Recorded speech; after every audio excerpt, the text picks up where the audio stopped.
They just caught the killer clown of Charlotte and found the bones of 47 people buried under his bungalow. And it seems he didn't just strangle his victims, as the early cases suggested. He had moved on to feasting on their bodies.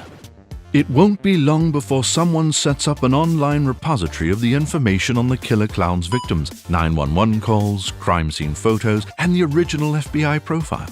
Well, that's going to be a few hours of browsing, but maybe you want to watch a few dozen interviews with former friends and family members first. If you're amazed by people's Netflix-fueled obsession with murderers, consider the centuries-old case of William Corder. After he murdered his lover Maria Martin in 1827, the subsequent trial captivated the British press so thoroughly that people bought and sold pieces of Corder's body after he was executed. And you thought Craigslist was weird. What makes people so fascinated by something so horrible? One historian argues that our fixation on notorious killers is a way of getting close to our mortal fear without the inconvenience of actually experiencing it. Just as skydiving provides us with a relatively safe way to plummet 18,000 feet to the ground, wrapping ourselves up in the mythology surrounding a notorious murderer gives us a relatively safe way to experience the depths of human depravity that we secretly crave. Serial killers and other murderers appeal to the impulse Stephen King calls feeding the alligators, and Carl Jung called integration of the shadow self. But it all means the same thing, that entertaining our own dark side can be therapeutic. This isn't anything new. More than 2,000 years ago, Aristotle wondered why his fellow Greeks were drawn to tragic plays about things like murdering your father and falling in love with your mother. He came to the conclusion that experiencing dark emotions like fear and disgust from a comfortable distance can help us scrub them away. He called this process catharsis, from the Greek word for cleansing.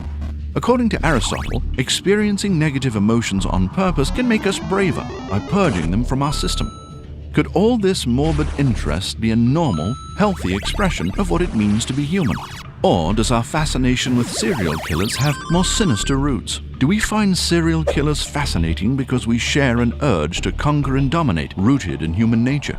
German philosopher Theodor Adorno argued that the fear of the unknown inherent in all of us drives the dark impulse of domination. Medieval maps imagined dragons lurking outside the lines because the things we don't understand terrify us even more than the things we do. The unknown makes us anxious about what could be out there, dragons or otherwise. This fear drives us to dominate nature. Its unpredictability is far too worrisome. When we're done with nature, we begin dominating each other. By dominating everything around us, we conquer it, domesticate it, and make it safe for us. Putting a notorious killer's jawbone on display in our living room, like a hunter who mounts a bear head on the wall, shows that we've conquered the terrifying indifference of nature. As political historian Carsten Fisher has pointed out, the typical trajectory of a serial killer's life seems to mirror Western culture's trajectory towards domination, much like Adorno described. For instance, Western civilization used its talents for domesticating animals to later enslave their fellow humans.